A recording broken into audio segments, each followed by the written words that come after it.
Hello and welcome to all of you in my YouTube channel Global English Classes Birol. This is AK Chaudhary.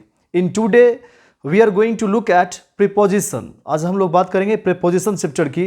No doubt this is very complex chapter.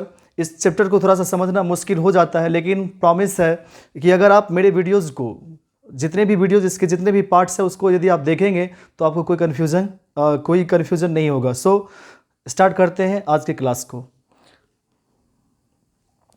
पहले जो हमने लिया है, ऊपर के sense में 3 word होता है. जैसे कोई बोलता है ना ऊपर, तो उस ऊपर के लिए आप यूज करते हो ऑन का, अबव का और ओवर का.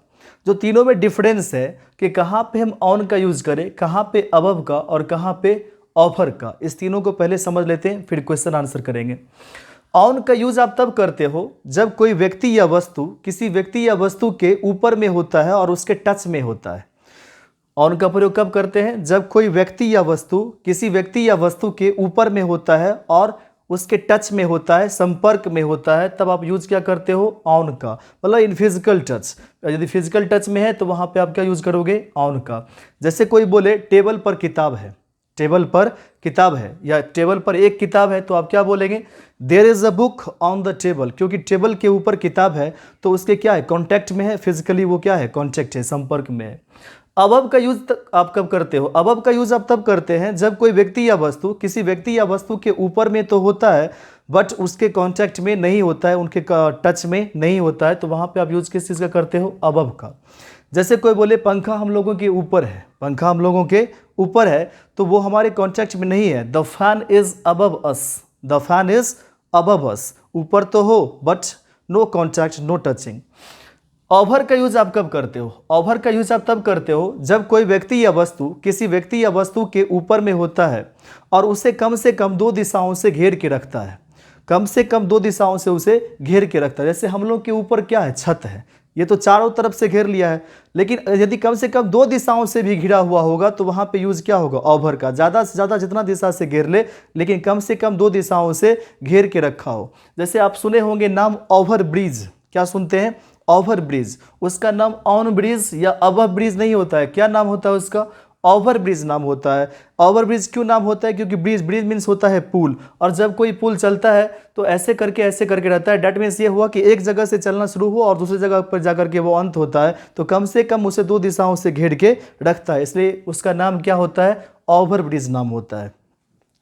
सो अब देखते हैं कुछ इसी के बेस जो ऑन अबव ओवर इसमें रखना है फिल इन द ब्लैंक्स में.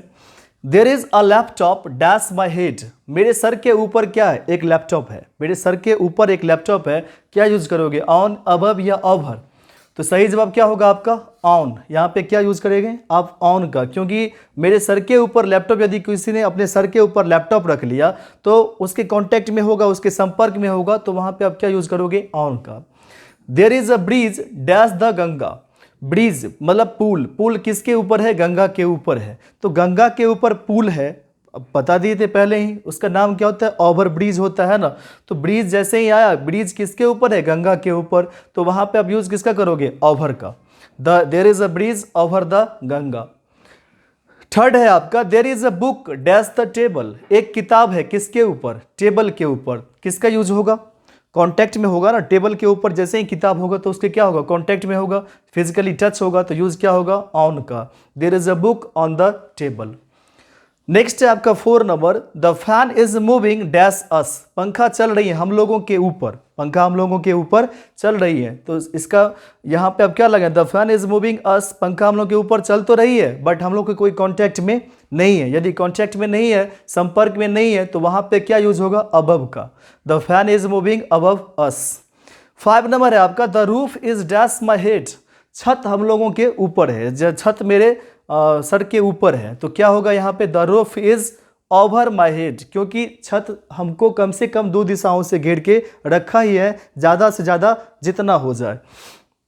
क्वेश्चन नंबर 6 है यहाँ पे. Put those books dash the top of the other books. उन किताबों को रख दो. उन किताबों को रख दो किसके ऊपर? The top of the other books. दूसरी जितनी किताबें हैं ना उसके टॉप पर, उसके ऊपर क्या करो? उन किताबों को रख दो. तो जैसे ही जो किताबें हैं उसके ऊपर में यदि रखा जाएगा तो उसके क्या होगा? कॉन्टैक्ट में होगा, तो यूज क्या करेंगे? ऑन का. नेक्स्ट है 7 number, the helicopter is hovering dash the building. Helicopter जो है ना वो होवरिंग कर रहा है, मंडरा रहा है, किसके ऊपर? बिल्डिंग के ऊपर। आप याद रखेंगे एक चीज को और, कि मोशन को दिखाने के लिए भी ओवर का यूज किया जाता है। मोशन, गति को दिखाने के लिए भी किसका यूज करते हो आप? ओवर का। तो हेलीकॉप्टर जो है सो होवरिंग कर रहा है किसके ऊपर? बिल्डिंग के ऊपर। तो यहाँ पे यूज किसका करेंगे आप? ओवर का यूज करेंगे, over the building. They are running dash the road, वे लोग दौड़ रहे हैं किसके ऊपर? रोड के ऊपर। तो जैसे रोड के ऊपर कोई दौड़ रहा है तो क्या उसके कांटेक्ट में होगा कि नहीं होगा? उसके संपर्क में होगा। तो क्या होगा? They are running on the they are running on road, वे लोग रोड पे दौड़ रहे हैं। तो ये था ऑन, अबव और ओवर। नेक्स्ट देखते हैं, अगला है आपका बीनीथ, अंडरनीथ, बेलो, अंदर। अब इस सब में क्या डिफरेंस है? सबसे पहली बात, जिस तरह से आप ऑन का यूज करते थे, ऑन, उसी तरह से आप यूज करेंगे किस वर्ड का? बीनीथ। और बीनीथ और ये अंडरनीथ दोनों इक्वल है, सिनोनिम्स है ना, दोनों इक्वल है। जहां जहां बीनीथ आता है वहीं वहीं अंडरनीथ वर्ड का प्रयोग किया जाता है। तो ये बीनीथ और अंडरनीथ, तो ऑन कैसे आता था, किस तरह से यूज करते थे ऑन का? जब कोई फिजिकल टच होता था तब आप यूज करते थे ऑन का, लेकिन ऊपर के सेंस में। वही चीज है बीनीथ और अंडरनीथ, इसका भी प्रयोग करेंगे आप जब कोई किसी की कांटेक्ट में होगा, फिजिकली कांटेक्ट में होगा, टच में होगा, तो आप यूज करेंगे बीनीथ या अंडरनीथ का। लेकिन किस सेंस में? नीचे के सेंस में। जब नीचे के सेंस में यूज करना हो तो क्या करेंगे? बीनीथ और अंडरनीथ का यूज करेंगे। ये अंदर, जहां जैसे ओवर का यूज आता था ना, उसी तरह से क्या यूज करते हैं आप? अंदर का यूज करते हैं। और बेलो, जहां जहां अबव जैसे यूज करते थे ऊपर के सेंस में, वैसे ही करेंगे बेलो का। लेकिन बेलो एक और कंडीशन को दिखा, जैसे किसी को रिलेशन दिखाना हो, नीचे वाले से रिलेशन को दिखाना हो, तो वहां भी क्या करते हैं? बेलो का आप यूज करते हैं। सो समझ में आया? जब कोई किसी के नीचे होगा, जब कोई व्यक्ति या वस्तु किसी व्यक्ति या वस्तु के नीचे होगा परंतु उसके संपर्क में भी होगा, तो आप यूज करेंगे बीनीथ या अंडरनीथ का। बेलो कब यूज करेंगे? नीचे तो हो लेकिन संपर्क में ना हो, तो वहां पे यूज करेंगे बेलो का। और अंदर कैसे यूज करेंगे? जब नीचे होगा और उसे कम से कम कवर करके रखेगा, दो दिशाओं से घेर के रखेगा, तो वहां पे यूज करेंगे आप अंदर का। Keep the boxes dash the bed to save space, इस पे जो आधारित क्वेश्चन है उसको देखते हैं। कीप द बॉक्सेस, रख दो बॉक्सेस को, कीप मीन्स यहां पर रखना, डैश द बेड, बेड के नीचे, टू सेव स्पेस, स्पेस का मतलब जगह, जगह को सेव करने के लिए, बचाने के लिए क्या करो? बेड के नीचे बॉक्स को रख दो। तो सही जवाब क्या होगा यहाँ पे? बीनीथ, अंडरनीथ, बेलो या अंदर? तो सही जवाब होगा आपका अंदर, UNDER, अंडर। क्योंकि जैसे ही रखेगा, आप रखिएगा बेड के नीचे बॉक्स को, तो वो उसके कांटेक्ट में नहीं होगा और उसे घेर के रखेगा। सेकेंड है आपका read the instruction dash before you start. जैसे आप किसी चीज को स्टार्ट कर रहे होते हैं तो बोलते हैं रीड द इंस्ट्रक्शन, इंस्ट्रक्शन निर्देश, निर्देश को पढ़ लो स्टार्ट करने से पहले, है ना। तो ये रिलेशन को दिखाता है, किस चीज को रिलेशन दिखाता है? वो जो इंस्ट्रक्शन है उसका रिलेशन किससे होता है? उस क्वेश्चन से होता है, या जो काम आप करने जा रहे हो उस काम से होता है। इसलिए यहाँ पे क्या होगा? बेलो, रीड द इंस्ट्रक्शन बेलो, नीचे दिए हुए इंस्ट्रक्शन को पढ़ लें, before you start, before you start, start करने से पहले। तो यहाँ पे वर्ड क्या होगा? बेलो। नेक्स्ट है आपका press the like button and add a comment dash this video. Press करो किसको? लाइक बटन को, एंड ऐड अ कमेंट, और एक ऐड कर दो कमेंट को, डैश दिस वीडियो, इस वीडियो के नीचे। तो कहीं ना कहीं इस वीडियो का जो आपको बोल रहा है लाइक करने के लिए एंड ऐड अ कमेंट, एक कमेंट करने के लिए, उसका रिलेशन किससे है? उसका रिलेशन है वीडियो से। तो रिलेशन को दिखाने के लिए कौन सी वर्ड का यूज करते हैं? बेलो वर्ड का यूज करते हैं। तो यहां पे क्या होगा? बेलो दिस वीडियो। 4 नंबर है आपका the green photo is dash the red one. Green वाला जो फोटो है वो रेड वन के नीचे है। अब यहां भी डिपेंड करता है, जैसे मान लीजिए वो ग्रीन वाला फोटो है और ये रेड वन वाला है, तो दोनों यदि एक ही फ्रेम में है, एक दूसरे के ऊपर रखा हुआ है, ये मान लीजिए क्या है, यहां पे बोल रहा है the green photo is dash the red one. Red वाले फोटो को क्या, रेड वाली जो है उसके नीचे क्या है? ग्रीन वाली है फोटो है। तो रेड वाली मान लीजिए ऊपर में है, ये है, और ये है ग्रीन वाली। तो दोनों अगर एक ही फ्रेम में है तो वहां पे यूज किसका करेंगे आप? वहां पे यूज करेंगे आप बेलो का, क्योंकि एक ही फ्रेम में जब कोई चीज हो नीचे तो वहां पे यूज करते हैं आप बेलो वर्ड का।